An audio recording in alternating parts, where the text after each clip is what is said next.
Welcome to another episode of the Corrosion Journal interview series. My name is Sammy Miles, and I'm the Managing Editor-in-Chief of Corrosion Journal, AMP's peer-reviewed scientific journal. I'm excited to welcome several guests on today's episode. Jen Locke from The Ohio State University and Erin Karasz from Sandia National Laboratory, as we celebrate International Women in Engineering Day. Thanks for joining me. Thanks, Sammy. So to start us off today, tell me a bit about your background, including what drew you to material science and engineering. All right, this is Jen Locke here. I will go first. So background, guys, I'm originally from Ohio, from Massillon, Ohio. If anybody wants to Google it and get a map out, it's basically it's south of Cleveland, by about an hour's drive south, straight down 77. For anyone out there that's a massive American football fan, Massillon is basically the same thing as Canton, Ohio, where the Professional Football Hall of Fame is. Growing up, I thought everybody had a Hall of Fame. Apparently, it was just my hometown. I learned as I got older. So I grew up in Ohio, and then I went to undergraduate school at a place called Wittenberg University, which is in Springfield, Ohio, and I majored in physics there. I chose a small school because toured one big school, and it was just, I thought I'd get lost. It was way too intense, and I wanted kind of a more personalized education. Didn't want to learn from a bunch of TAs. And so I went to a small university. My parents did not go to college. My stepfather was the only one who had. So and he went to Akron. And I just didn't quite know what college would be about and didn't have a lot of influence for it. So I wanted to go to a small school because it just felt safer. I majored in physics, as I said, and then I went to work for 1 year for the Air Force. So the Air Force Research Labs are in Dayton, Ohio at Wright-Patterson Air Force Base. And that is where I got introduced to material science. I worked for a person named Captain Wynn Sanders, who worked under Dr. Dan Miracle in the Materials and Manufacturing Directorate. And I, for a whole year, got to make bulk metallic glasses and see for aluminum, nickel, rare earth combinations, how bulk can you get, which isn't super bulk, but got to mix up lots of different things, make alloys, and then go do microscopy and see how much glass formability I was able to achieve. And so I learned a ton, kind of fell in love with material science. And they, being Wynn and Dan, encouraged me to go to graduate school to figure out this interest that I had growing. And they really thought that I would be able to achieve a lot. And so they encouraged me to go to graduate school. So I started looking at different material science programs and I settled on the University of Virginia, which is where I got my PhD. And I worked for Professor Rick Gangloff, who's now retired. I chose there because I had a connection with Rick. He was telling me about his research, which was in environment-assisted cracking. And it kind of connected to a story about failures I had heard when I was at the Air Force. That was really interesting because they were trying to figure out why landing gear were failing. And it ended up being this one zone only where the aircraft were being kept. And it turned out that a dog was urinating in the zone. And because when dogs smell urine, the security dogs all want to pee in the same location. And so they had stress corrosion cracking issues because of dog urine. And it was just such a fascinating story. And it was like just really cool sounding and interesting. And then when Rick was telling me about his research, it connected to that kind of really interesting feeling. And I was like, this sounds fun, like CSI, but for metals. And so I went and got my PhD under Rick. I then went and worked for Alcoa at their research center, the Alcoa Technical Center, which was outside of Pittsburgh, Pennsylvania. I worked there for about 3 years. In between there, I got married. So my spouse, his name is Landon. He and I went to undergrad together, then grad school together. We got married kind of right before we moved to Pittsburgh. And he got a job there at the University of Pittsburgh. And then in the path of working at Alcoa, a job at Ohio State opened up. And I'd always kind of entertained this dream of teaching. As a little girl, I would pretend in our basement to be to teach like little kids. And I don't know, I just thought, I don't know why. I always really thought it'd be fun to teach, and I would play pretend teacher as a little kid. And then in college, I was like, I don't want to be a school teacher because a K to 12, I don't know, that age group never really spoke to me. So I didn't think I was going to be a teacher. And then in college, I was like, ooh, this is the kind of teacher I would like to be. And so in getting my PhD, I kind of wanted to go that path, I guess, but didn't know if it'd be right for me because I didn't see anyone that looked like me. While there were some women, I never had a woman professor who was married with kids. And so I just didn't know if it was possible. So anywho, this job at Ohio State opens up. My spouse and I talk about it. We were also trying to get pregnant at the time. And my husband finally said, if you don't even try, you're going to regret it. And so just give it a try. And if you get the job, we'll figure out what to do. So anywho, I interviewed at Ohio State when I was 5 weeks pregnant. So every morning I would get ready for an interview and also have morning sickness. Great fun.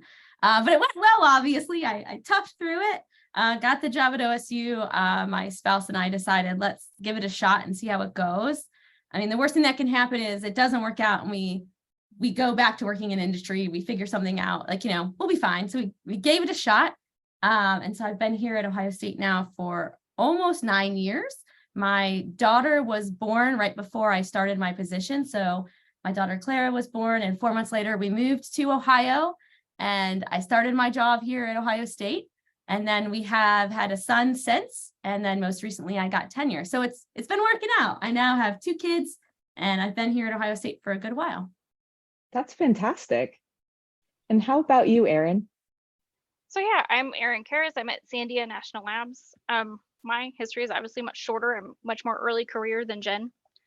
I went to Colorado State University for my bachelor's degree. I studied electrical engineering, and while I was studying electrical engineering, I got a summer internship at Sandia National Labs, where I'm at now.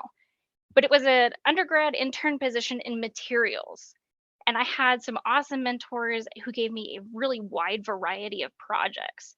And I kind of fell in love with this idea of being able to change material properties on purpose or pick the right material for the right job, which then in grad school turned into how does those properties affect your corrosion response, and how does your corrosion response in turn affect your mechanical properties.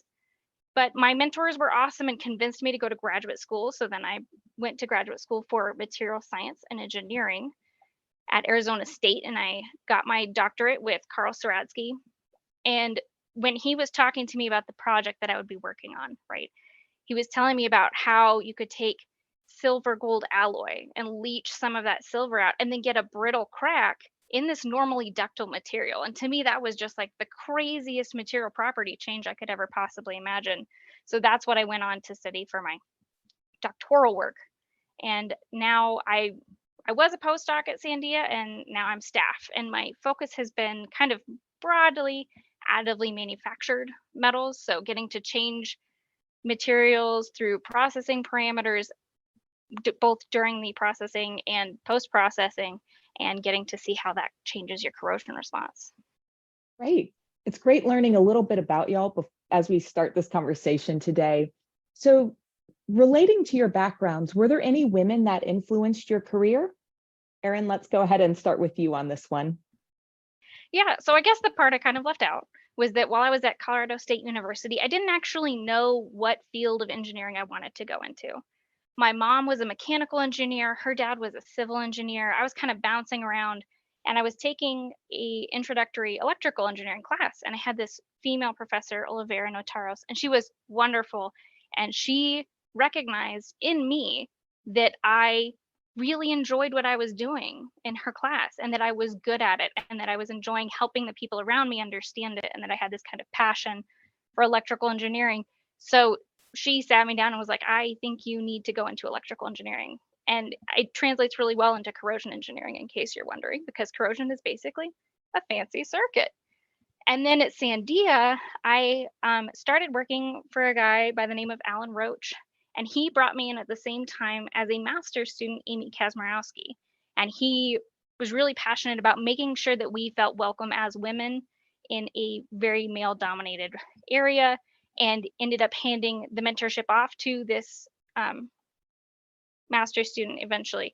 And she was the one who encouraged me to actually look at Arizona State. So I would say there've been a lot of women, from my mom to the professor at Colorado State to, this mentor I had at Sandia, who really shaped my career. And I absolutely would not be where I am today if it wasn't for them.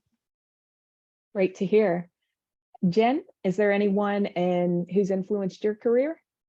Yeah, so I think maybe a little bit different path than Erin had. I always really liked science and liked kind of making things as a kid. I don't know, probably considered illegal now, but I put together VCRs so I could rent movies from Blockbuster and then keep them, like give back Blockbusters, but have a copy of my own. And my parents are not engineers at all. My mom, when I was a little kid, worked as a bank teller, and then I went back to school when I was in middle school and high school so that she'd be a financial consultant.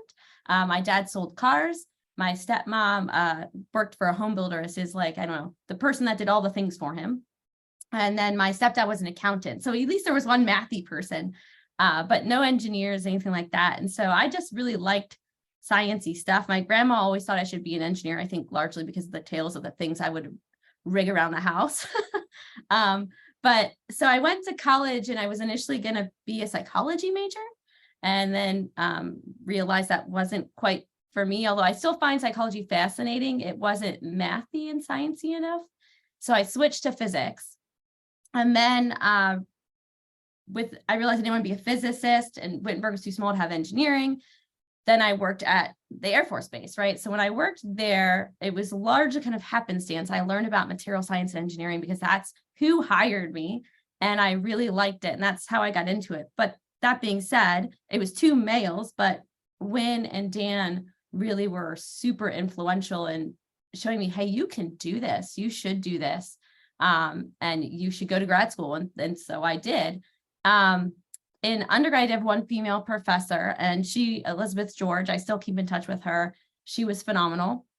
And she was married, but she had no children. And then I went to grad school, and there was one female professor at UVA, and also a wonderful person, no children. And so I didn't always know if who I wanted to be as a human would align with what my dream would be to be, as a material scientist, although I knew I could do it and like, I'd be great no matter what. So I just kept going because I don't know, I'm excessively stubborn and tenacious, I suppose. But I will say, at least I had one person when I was in grad school, Pam Norris. So she was a professor of mechanical engineering, and she had a couple of kids. And Rob Kelly appointed me to her to talk to her about, hey, what's it like to be a woman in engineering with a family? And she gave me good advice to give me kind of confidence and strength to push through. And so she's actually the vice provost at George Washington University now. So she's no longer at UVA. But she told me, basically it's okay if you try to go be a professor and you go try this and it doesn't work. It doesn't mean you're bad. Doesn't mean you stink. It doesn't mean you're not capable. It means it wasn't a right fit for you. And it's okay to try one thing and then try something else because that wasn't a right fit for you. And don't take it as meaning something bad about yourself. Take it as it wasn't a right fit for you, and try something else. And so, and she showed me a big file of all the grants she'd gotten no's on. She did just a lot of things, even though she wasn't a material scientist, more of just a woman who really helped me have confidence that I could do something when no one that I could see that looked exactly like I wanted to look was doing it. I think that's great advice, that it just might not be a good fit for you if it doesn't work out, not that you failed. I think that applies to pretty much anybody, right? If just because you have this vision of what you want to do, maybe it doesn't pan out with how your career is going to evolve, but maybe something else will, and it'll lead you in a different direction. It's like a positive reframing. Exactly. Now, pivoting slightly, how is diversity and inclusion important to the field? And kind of along that line, what are some ways that it benefits research? Let's start with Jen on this one. All right. So I think obviously, and I'm sure Erin feels the same way, diversity and inclusion is really important because to see yourself in a space gives you confidence that you can do it. And there are obviously, and I think everyone would agree, right? There are awesome potential engineers, researchers, PhDs, anything for our field sitting, looking like every which way out in our community. And some people don't know that they can do something because they don't see anyone like them. And I think, that resonates with a lot of us, that feeling of maybe I can't because I don't see it happening. And so to give other people just the confidence that they can do it.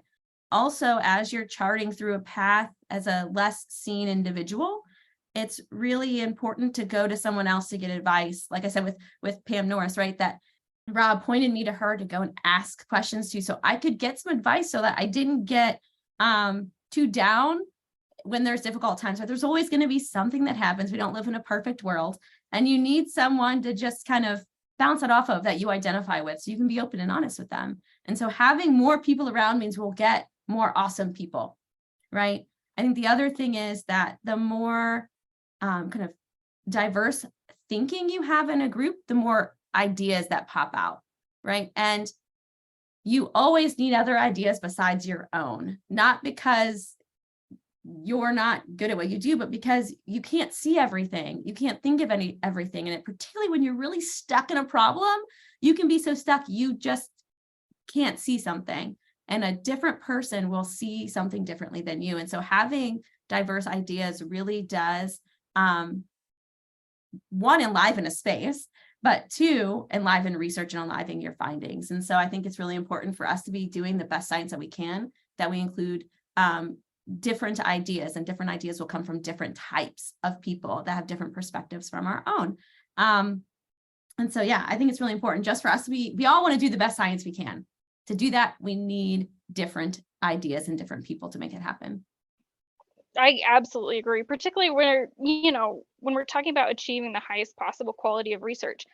Everyone's lived experiences contributes to the way they view the world. And even though you may not see the connection between how someone grew up and the way they view science, it's there. And my experience has absolutely been that we learn the most and we achieve the most when we give everyone a seat at the table and listen to where they're coming from, as well as what their ideas are, because it might just be that they're challenging your preconceived notions and they force you to think about something in a new way. I think both of y'all's answers are great.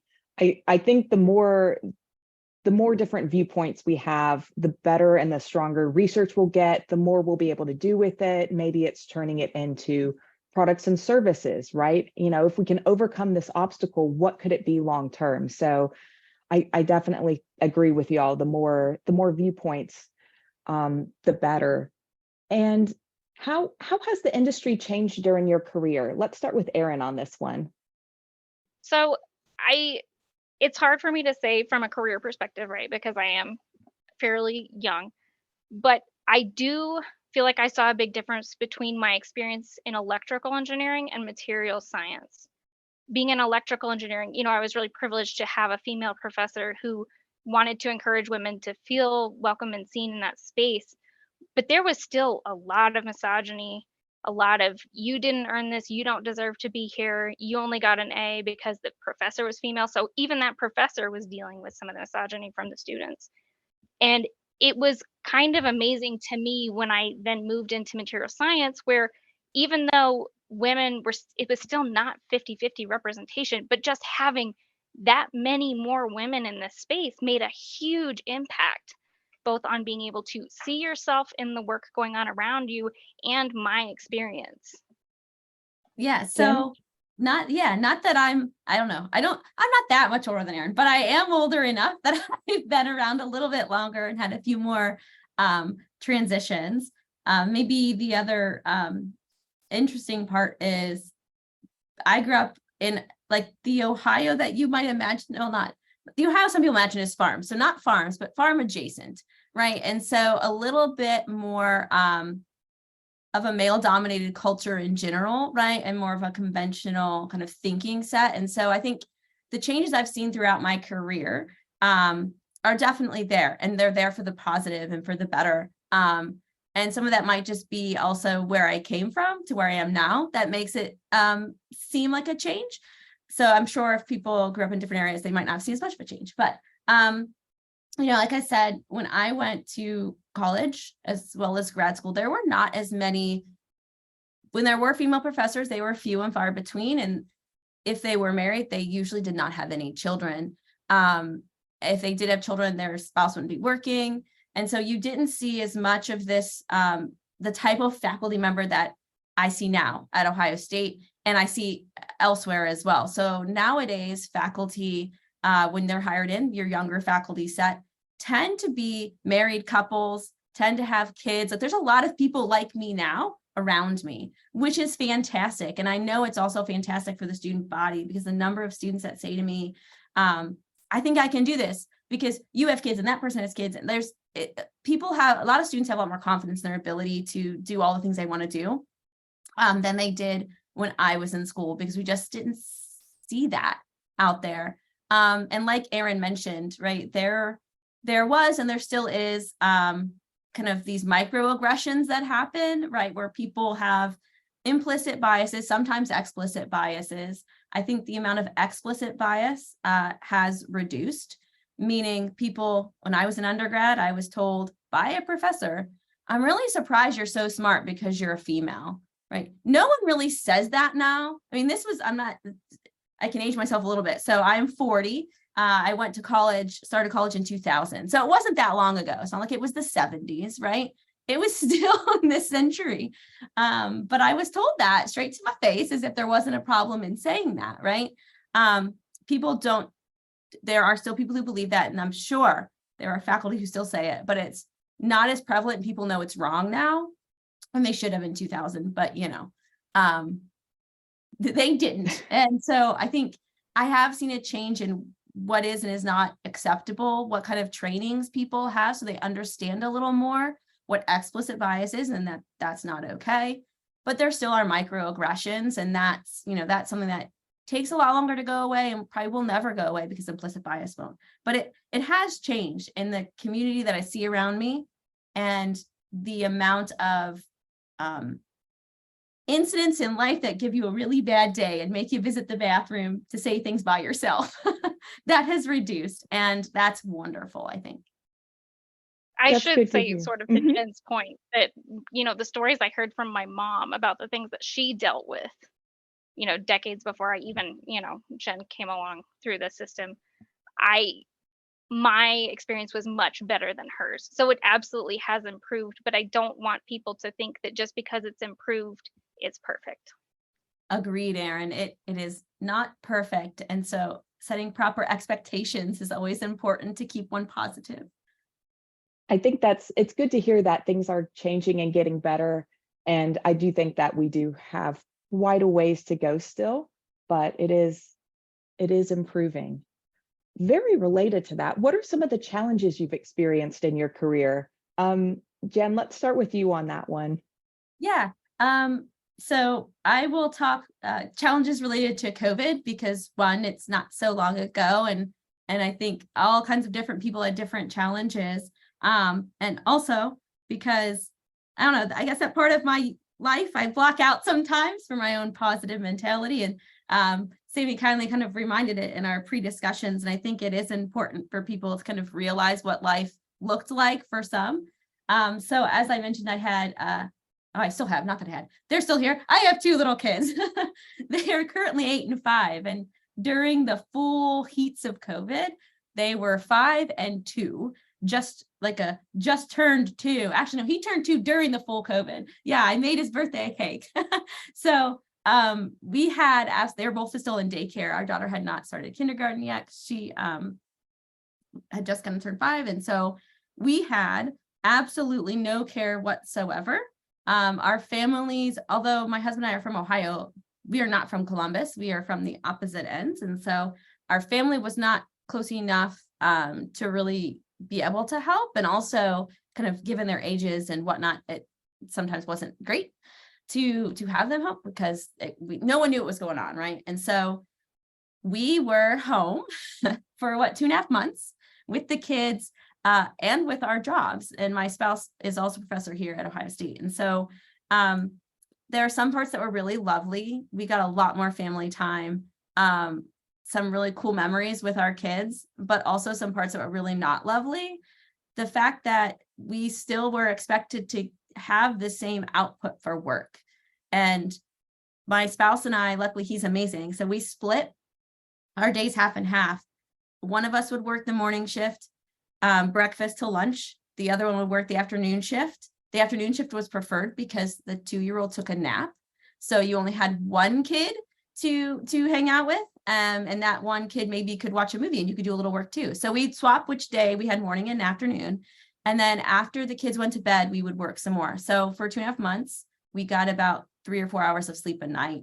And lack of sleep will affect you greatly. And we were already sleep deprived because we have 2 little kids, right? Like your kids don't sleep through the night until, I don't know, they're about 5. So we were running on lots of years of no sleep. And then we just like plunged into this sleep deprived, very ugly lifestyle that, one, you can't get as much work done. You can't get as much good work done because you can't think very well.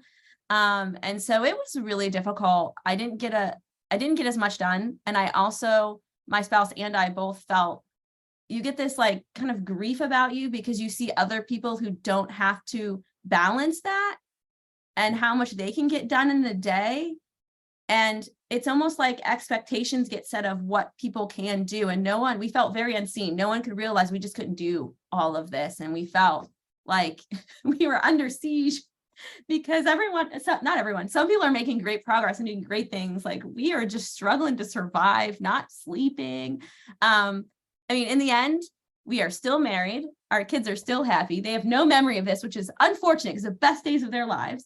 But we're still married and we made it through. We made sure that every meal we all ate together. So no one could work through meals. And on half a day on Saturday and half a day on Sunday, we'd work. And the other half of the day, we'd go do something as a family so that my husband and I actually could see each other.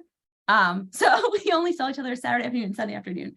But we went on cool bike rides. It was, looking back, it was kind of fun, mostly because I've just slept more and I forgot the pain of that. But it was definitely being a mom, really being a parent, because I think my husband he was not a mom, he was a dad, but he had the same challenge that I did during that time. Being a parent was excessively difficult, parents of young children, and not something I think either of us had entertained in our minds as an option of life when we started our faculty positions or chose to be engineers. Had you told me that, maybe I'd have chosen a different life path because it was difficult. But anyway, that's a challenge that I think I as a parent more than I as a woman faced. But it definitely was really hard and it set work back a lot. And I still have some ramifications of that. I didn't put any proposals in during that time. I didn't publish. So I have a publication backlog. I am a quarter from going poor right now, and I'm putting in tons of proposals now because of it. And it's, that work that I missed, I have to fill in after because it doesn't go away. So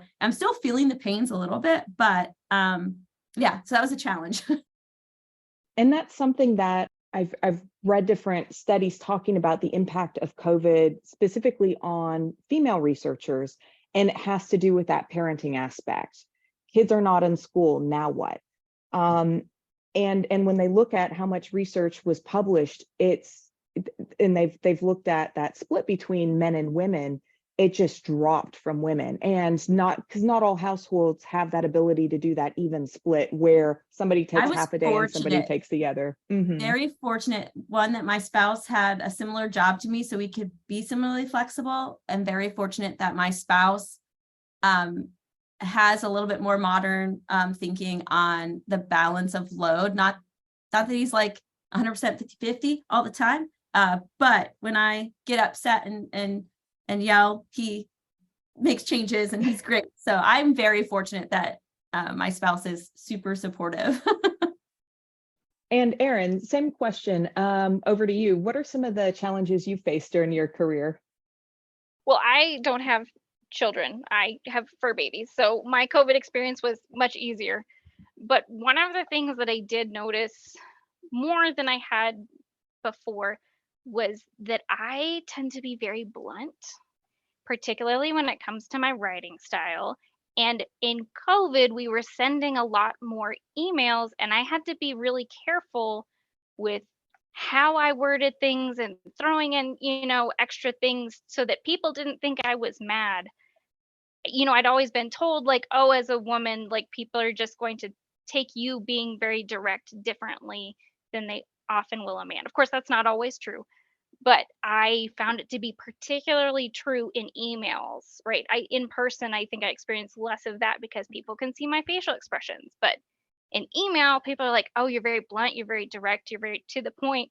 I don't want to bother you. I don't want to ask for help. I don't want to bounce ideas off of you because you seem, more direct. So I think that was something interesting that I learned about myself that related to being a woman in science during COVID.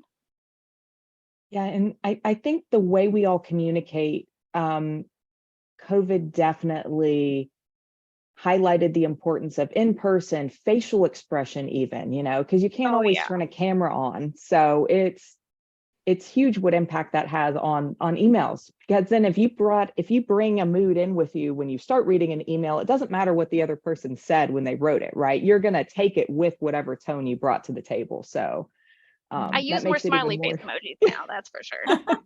I actually have seen an increase of those over the last couple of years in professional emails. Like, this is a plus, a good thing, a good I thing. Here's a smiley agree. face. Yeah, it's a good way to make sure people know you're not mad when they don't have your tone of voice. Mhm. Yeah. Pivoting a bit, what advice do you have for women in underrepresented groups that are new to the corrosion field? Let's start with Erin on this one. So I think a kind of general piece of advice for people in the corrosion field is to read the old papers because there are so many hidden gems, and it's a real shame if we can't keep that knowledge transfer going between generations of corrosion scientists. And then kind of adding on to that, it can be hard to ask the dumb in air quotes questions when you feel like you are an underrepresented person in that group, when you feel like you are the odd man out. But it's so important to ask these questions because it benefits you, but it also benefits the person who's answering the question. I know that I tend to learn a lot when I have to explain a topic. It kind of forces me to expand my way of thinking a lot of times. And Jen? Yeah, so I think my advice, particularly for people who are either underrepresented or historically marginalized, so you feel under attack, even if you are seemingly well represented. I think one of the most important things, and kind of Erin touched on this earlier, is that having this proper expectation of where reality sits and then resilience associated with it. So find yourself somebody, it might not be directly in your field, but somebody at least with some tangential touch to it that you identify with and you can talk to about when tough things happen, right? There are times, but last week I had somebody, we were at a research meeting. We're both trying to walk in the same hall. And the guy's like, well, you're prettier. You get to go first. I'm like, okay, great. I'll go first. Yay. Like, just really, you're old and I'm not. Maybe that's just it. Right. But it's one of those things. And that's something silly that doesn't bother you ever. Right. But that happens on a bi-weekly basis. Right. But there are things that happen where I get things said that really pee me off or things that happen that really pee me off. Right. They do still happen. And if I come in with the expectation that the world is better and I deserve better treatment and I better get it. Yes, I deserve better treatment, but I'm not going to get it because we live in an imperfect world. I'm not perfect, nor is anyone else. And we have to set that up as a realistic expectation, mostly just so that we don't get so upset that it affects our ability to work, because the reality is things are going to happen and they're going to upset us. And if I choose to let that ruin my ability to be productive, that can have really bad outcomes. And so I need to, not that you need to just like suck it up and take it, but you need to digest it in a way that's productive so that you can continue to do your job. And then if you need to file reports, like I had a student recently where we've had to file a Title IX report because something happened, right? And she's being super productive through it, which is fantastic, right? But those things happen and we can file reports and we can make sure that we stop this bad behavior, but we can't let it stop our progress. Otherwise, if we can't do our jobs, then it hurts us too. And so I think being resilient and understanding that if you're underrepresented, you're going to have a little more resilience than the person possibly next to you, because you will have to reframe things and get really good about shoving through pain a little bit because silly things will happen, like the old guy saying you're pretty, great, whatever, right? I can push back that, hey, thanks, I'm 40, I still look good, yay, right? But there will be things that are going to upset you, and they do me, right? You can ask my spouse, he probably remembers more of them because I exude to him, right? But those things will happen. So stay resilient, go find a mentor that you identify with who can help you see that, hey, this happens, it's going to be okay, we can push through, and gives you sage advice of what to do. Because sometimes the people that are different than you can't give you advice that's well aligned to what you need and what your reality is. And it's really important, at least I have found it's really important to be able to know what advice I need to act on given my perspective in life. You know, I get great advice from Jerry Frankel, but sometimes he's not a mom, right? He has children, they're older now, but right, he wasn't a mom. And so for him to tell me things, I have to figure out which of those things is going to work for me as a person. And it will be different from me as a person versus someone else as a person. And so finding also a woman I can go talk to who's like, yeah, no, I tried that, the kids didn't react so well, maybe you don't want to do that, right? So knowing that you have someone that can give you advice tailored to you, and know that you don't have to take everybody's advice. Advice is advice. You don't have to act on it. And it's okay in your mind to be like, no, that's stupid, and I'm not going to do it. Because it's good for them and smart for them, but they don't have your perspective. So it's okay not to live on every advice that a mentor gives you, because it might not work for you, and that's okay. Do what you know is going to be good for you, move forward with it, and have resilience, and call on people like me and Erin if you can't find someone, right? Because we can certainly help be that person who can give you like, it's okay, this has happened to me too, and you're gonna be fine. And yeah, that wasn't right, but it happens and it's gonna be okay. Any way to make you get through it in a productive fashion. You know, that also kind of makes me think, Jen, about how when you have realistic expectations and resiliency, you can find allies in really unexpected places, right? Like the men who are kind of afraid to like step in there because they're like, I don't know if this is overstepping or not. When you have some grace there for them, they can turn into some fabulous allies. You are And so people, right, Erin. yeah. So I would say that that's another big piece of advice. Even if, you know, they're not going to be a reflection of you in that space, they can still be really great allies, and not to overlook that. And you might find sometimes that people can share a perspective with you in an unexpected fashion, right? Like I said, my spouse, he is a white man, right? He had a very similar experience through COVID that I did, because he shared, like we did everything 50-50, right? And so he shares a lot of the perspective that women scientists and women faculty here have of that COVID time, even though looking at him, you wouldn't naturally think so. And so I think, like Erin says, if you kind of open yourself up a little bit more and be vulnerable, you might find some interesting shared perspectives from people that you wouldn't realize, remembering that there are invisible minorities out there, people who have been kind of disparaged against, and you don't realize it because you don't know them. And so it is good to be more vulnerable. It's scary, but it usually never hurts. Well, we are at time. And before we wrap up, if people want to get in touch with you later, what's the best way for them to reach you? Jen, do you want to start? Yeah. So my email is Locke, L-O-C-K-E. So locking a door with an E at the end. Locke, L-O-C-K-E .121@osu.edu.